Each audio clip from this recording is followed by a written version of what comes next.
Hey you, wanna buy some timelines? I've got them all. But what's your Netflix series? Historical. Even a more rare Persona historical one. What? Sis? Nah, that's too much for you. I can handle it.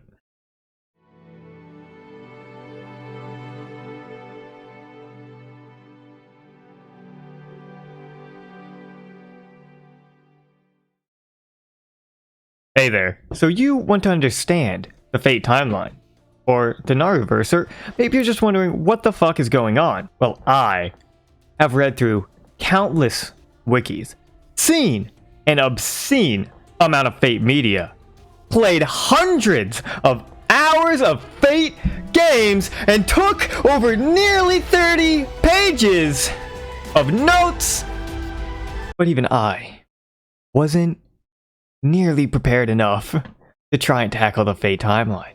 And then, for my hubris, Fate wasn't enough and I added the whole Naruverse. Yes, today, I'm going to be showing to you and explaining how the fuck this dumb-ass series fits together. Real quickly though, there will be spoilers. Not like the entire plot of every single media, nor everything in general, as I am not qualified, nor do I know enough information to do that. However, some key events will be talked about. You have been warned. Now, without further ado, let's start at the beginning with Fate Stay Night. Fate Stay Night, which has been adapted more times than Shiro's got his ass kicked, initially started as a visual novel taking place in the year 2004.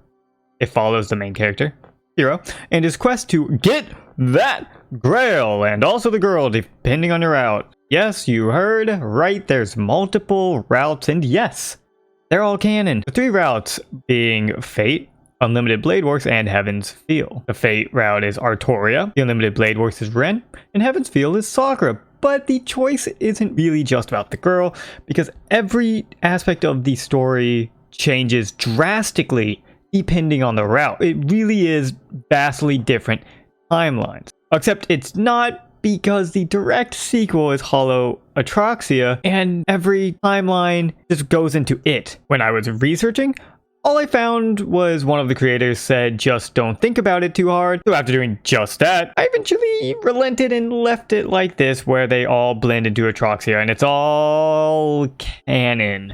Now, instead of going forward, we're actually going to jump back to 1994, where the events of Fate Zero happen. Fate Zero, which is a light novel, manga, and anime, follows Shiro's late adoptive father, Kiritsugu, as he fights his way through the war to win it for the Ainsburns. This is important because it gives more history and clarity to Kiritsugu, Iliasfeel, and a whole host of other characters. One key mention is good boy Waver Velvet. He'll become important later. Next, to flesh out this timeline, I'll simply add in the three Holy Grail Wars that happened in the past before any media. We have the first Holy Grail War coming in the 1800s, the second one in the 1860s, and the third one in the 1930s. You're not the only kind of like Grail Wars, but when we're talking about Fate Grail Wars in Fuyuki, Japan, that's what these three are.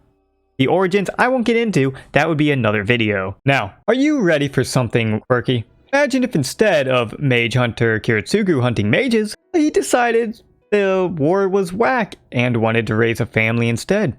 Well, then you'd have the Khalid timeline. For the events of Fate Zero, Kiritsugu and Irisfeel, his wife and Ilya's mother, decide to end the Grail War before it could ever begin, thus creating this new timeline where servants don't really exist. The Holy Grail War is stopped, everyone still wants to bone Shiro, and Ilya is a magical girl. Yes, you heard that right. Fate Khalid is a magical girl anime. It spans over 4 seasons.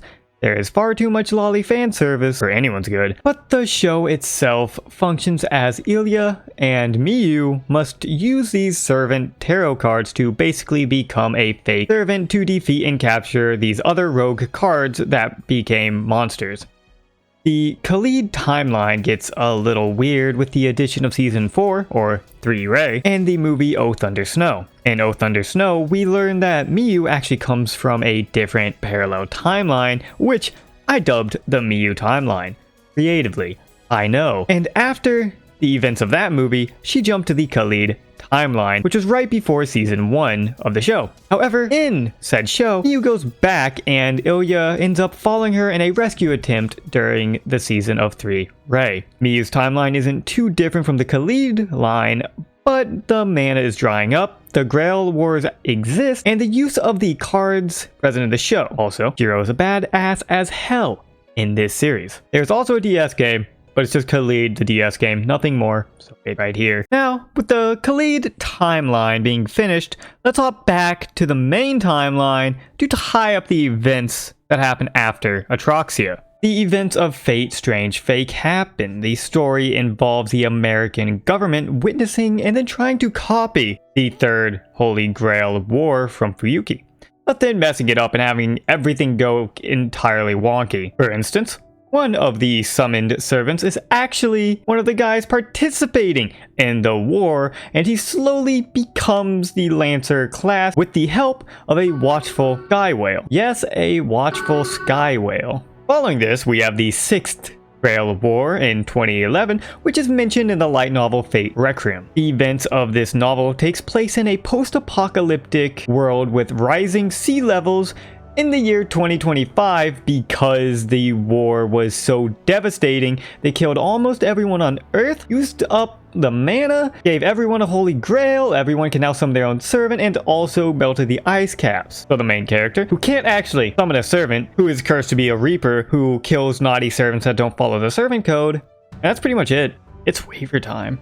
Going back to the ripe year of 2004, we have Lord El Malloy, the second case files. These events take place just about before Fate Stay Night and feature a grown-up waiver with adult debt and adult survivor's guilt. In Fate Zero, he stole a piece of Alexander's coat and then fucked off to Fuyuki to participate in the war, so he kind of feels bad that he survived it, didn't win, and also got his teacher, the first Lord Malloy, killed. So now he takes his name and deals with his survivor's guilt as he tries to pay off all this debt he accumulated. Now there is also a sequel to this called The Adventures of Lord El Malloy, which takes place in 2014, but I couldn't find much on it, so do you like time travel?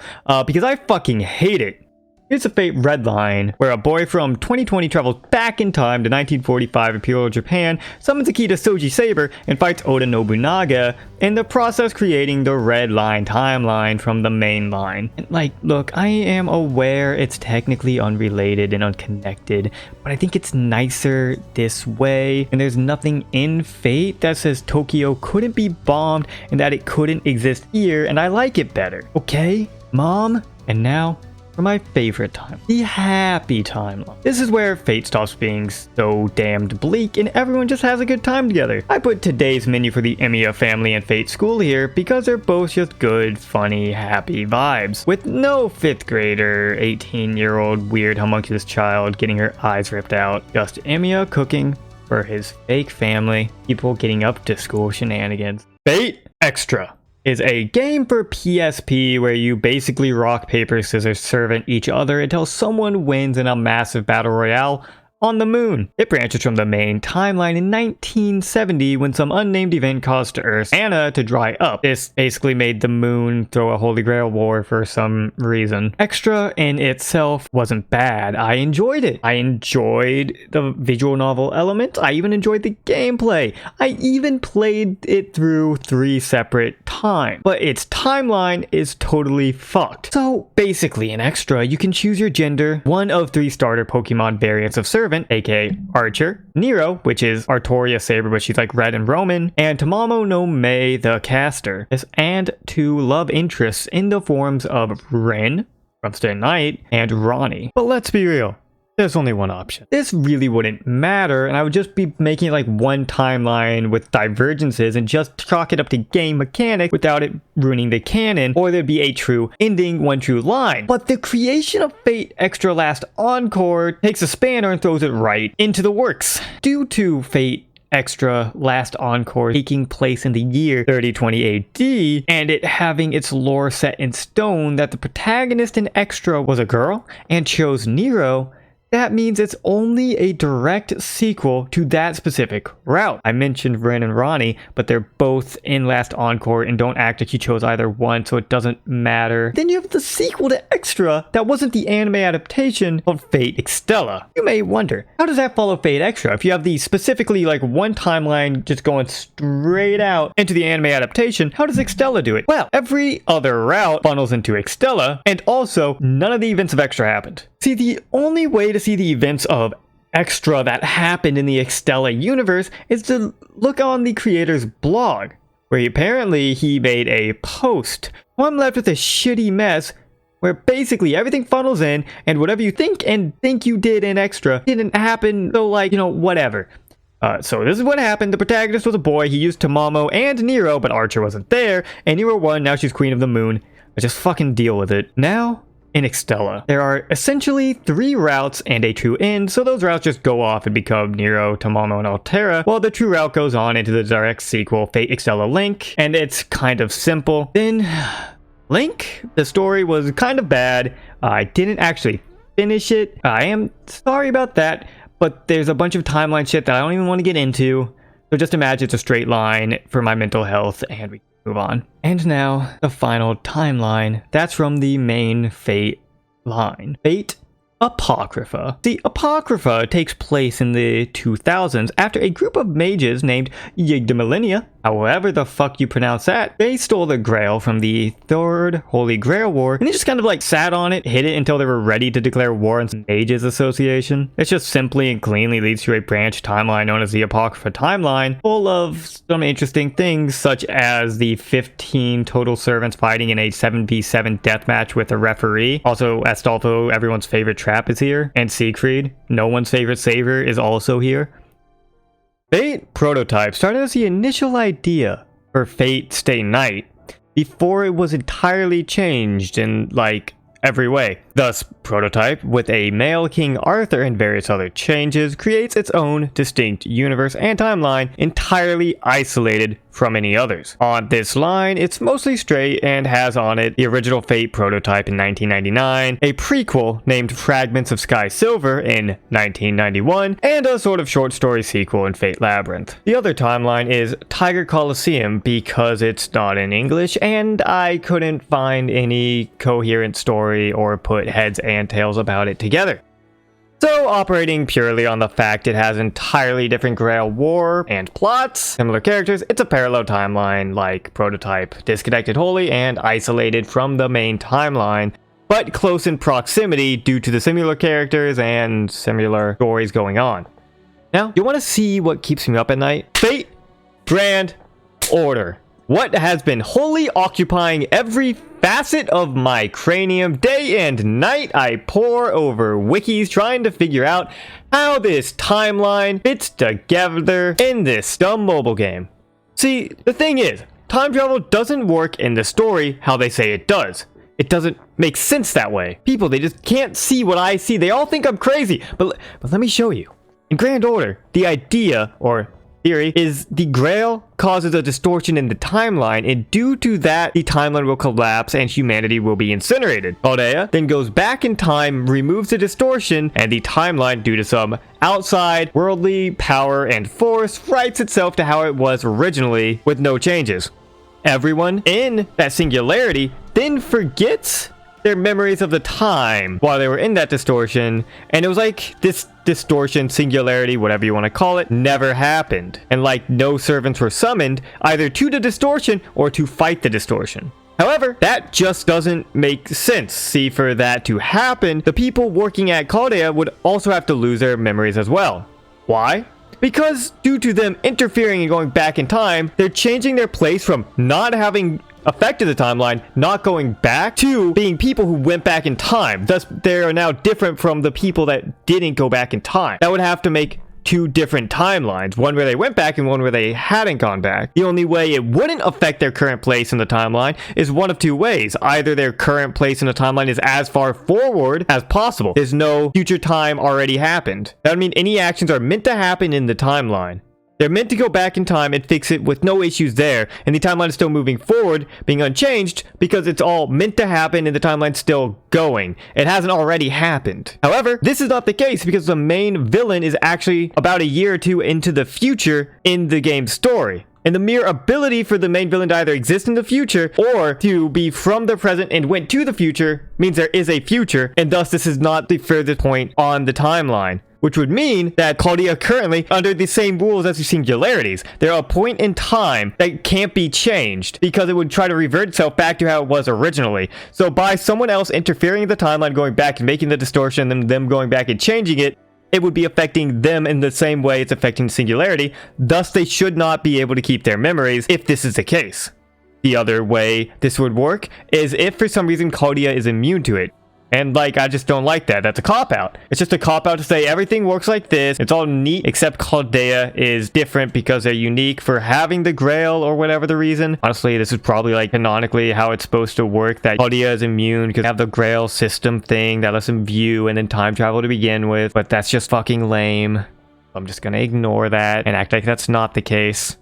So, if time travel doesn't function how they say it does, and how does it? Well, this question has literally occupied my brain for multiple days trying to figure out how it would work and a diagram to explain it. And so, we begin with Chaldea, where they are currently. Then the villains, which reside in the future, go back in time to a specific event and a specific year. In this case, Fuyuki 2004 during a Holy Grail War. That date should start sounding really fucking familiar. Now these villains, they cause a disturbance and a singularity which branches it off to a new timeline.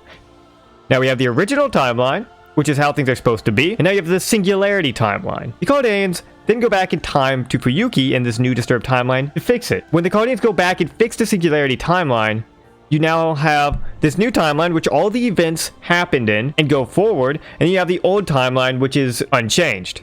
And that fixes the issue where no one remembers, and then where the singularity basically fixes itself like it never fucking happened, but the events still happen, as we know that the Chaldeans remember, right? Then they go back to where they were currently. They go back to Chaldea, which is residing in the future. And that creates a new timeline.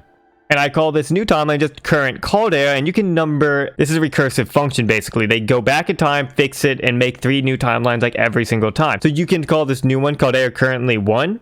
I guess 2, because you have the original timeline. And then each time it goes through, you make a new Chaldea currently 2 and 3 and 4 and so on and so forth. So this basically means when the villain goes back in time, he creates a branched path. You have the original, and now you have a singularity timeline. And then when the Chaldeans go back to the singularity, they branch it again. Because now they have the original timeline, which has been unchanged. Then you have the changed timeline, and then you have the Chaldeans changing the changed timeline. And explain why Chaldea currently is a new timeline, and they can't go back to the old Chaldea, because they're now separate. And so, when they're in the old time, they go back to the future to the Chaldea. They're now a Chaldea that went back in time and jumped to the future. So it'd be different. And that's why it's a new position. Because these are all the people in Chaldea that experience a jump back in time, so that's a change. So that's why it's a new timeline, a new changed Chaldea timeline. Hopefully, this makes any sense at all. The diagram probably does a much better job of explaining than I do, because even trying to put it into words, I'm losing myself in the sauce here. But from this first loop that I explained, you can see the recursive time travel. Every time the villain jumps back, Chaldea follows, making the loop, and then this continues through all of the singularities in the game until they get to the final time temple singularity and they go to the future and they kind of cut it off at the root. So now that we have the full Fate Grand Order timeline, let's add in the 1.5 singularities and the media. I did not do the Lost Belt because the Lost Belt has not been finished. I have not had a chance to actually play through them except for the first one, and they make even less sense than Fate Grand Order. So maybe for another day, give me 5 years when all the Lost Belts are out. Maybe I'll come back, maybe I won't. Who knows? The first media we have is Fate Grand Order First Order, the anime special. This takes place during the Fuyuki Singularity. Then you have Learning with Manga FGO Chaldea. I'm going to put this at the original Chaldea simply because when this was created to help you learn Grand Order, so to me it just makes sense to put it at the beginning when they were talking about Grand Order. Then you have the 2 Singularity anime adaptations taking place in Camelot, Babylonia. Babylonia is a show and an anime special, while Camelot's actually 2 movies. And finally, you have the Lost Room, Moonlight Lost Room, this little anime special, which was a really weird experience watching it, and it's supposed to take place after all the pseudo singularities, which I'll get to, and before the lost belts. Now, talking about the pseudo-singularities, hopefully quicker and more simple. These singularities were created when at the end at the Temple of Time, when they went to kill the final boss, villain, whatever, 4 demon gods escaped and went to go wreak havoc across the timeline. Basically, each time you see it comes out and goes into Shinjuku, Agartha, Shimosa, Salem, and Seraph. That's basically all there is there. Just some demon gods escaped and they went to go back in time and change it. So it's the same thing as the original singularities. It's just a new villain, and all the 4 villains came from one place and one timeline. Pretty much it. Oh, and there was also like a crossover with Fate School and Fate Grand Order, so that's here. And I showed on my main timeline after this point. When you see it again, it's not the most important. Wasn't that just so much mind-melting good fun? Well, we're on the home stretch, and it's all smooth sailing from here. So the first entry into the Natsu-verse is with Mahotsukai no Yoru. This one's simply its own closed timeline taking place in the 1980s. This was one of Nasu's earliest works and kind of spawned the whole Nasu universe idea. It's not connected timeline-wise to any others, but it's adjacent for featuring the same sort of things that are present in all of Nasu's works. I would like to mention that I have not played any of these next ones I'm going to talk about. I've spent a huge amount of time in Fate, but I have not played Tsukihime or any of these. So I'm flying pretty blind, but I'm going to do my best operating off of what the wiki said. But I'm going to be honest, the Tsukihime wiki and adjacent ones, much less dense in information than the Fate ones. I'm operating on like scraps when it comes to these. So please leave a comment if I fucked it up somewhere. So next up, we have Kara no Kyokai. Much like Maho, this one is isolated but extremely close to Tsukihime. It's similar to how Fate Prototype is parallel to Fate Stay Night. The events in Kara here are eerily similar but like different. So for that reason, it's super close in adjacency to Tsukihime. It takes place 15 years from 1995 to 2010. And the final timeline, Tsukihime! So we started here in 2004, a really fucking popular date, with the events of Tsukihime, which is a visual novel about vampires and shit. So from what I did gather, it's about like these vampires, which humans become vampires, but they turn into ghouls and shit. But then you also have like the psychotic vampires, which are spawned from Earth itself to fuck with humans, because humans like cause problems by killing the Earth with pollution and shit. When those vampires spawned by Earth, they drink blood, but only because they have like a psychological urge to, and they don't actually need it. And then they can like psychotically break, but then the vampires, they do need it. So it's this weird sort of hierarchy vampire thing. Having not played it, like just diving into it was the most confusing shit. Point is, you have Tsukihime, visual novel, vampires, and it leads straight into the sequel, Kagetsu Toya and Melty Blood. Kagetsu Toya takes place all in a dream, so time doesn't pass too much, and it's also like directly after Tsukihime. But Melty Blood is a fighter spinoff that the wiki says takes place after a non-existent route. So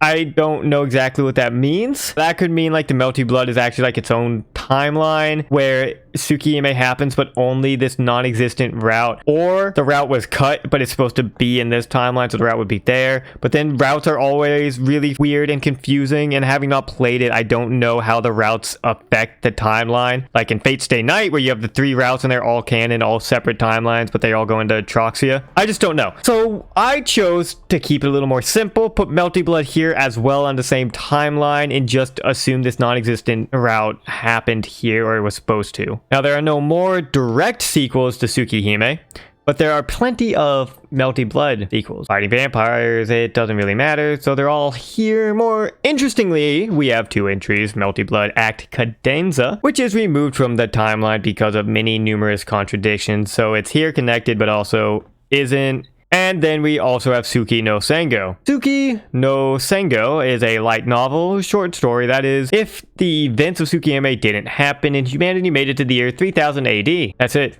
The timeline's done. Now, that was the Fate timeline and Tsukihime and some other works. I hope you've picked something up from my madness I might have put in here on something that really shouldn't deserve this much work, I say, while loving it and enjoying my time in this. Anyway, all my links, notes, timelines, everything will be down below in the description. It'll be all in Google Docs. And if you want to see more content like this, feel free to subscribe, or just search my name every day, and hopefully you'll get lucky eventually to find a video. Or even better, just refresh my YouTube homepage every 5 minutes on the dot to be sure that you see it immediately. My usual videos are basically like this, but I am trying to improve and do new things every day. If I can, every day I wake up and improve myself a little bit better, may that be in videos, health, whatever. That's what I hope to do. And if you enjoy it, please feel free to like, share, comment, whatever you want to do. See you in the next one.